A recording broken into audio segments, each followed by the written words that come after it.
Kenapa batuk sering kambuh pas malam hari? Penyebab utamanya adalah iritasi pada tenggorokan. Bisa karena lendir yang menumpuk, udara dingin, atau tenggorokan kering saat tidur.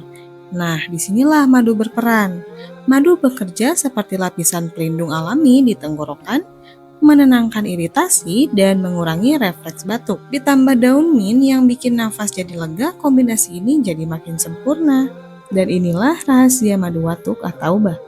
Madunya menenangkan, mintnya menyegarkan, solusi alami buat batuk yang sering kambuh di malam hari.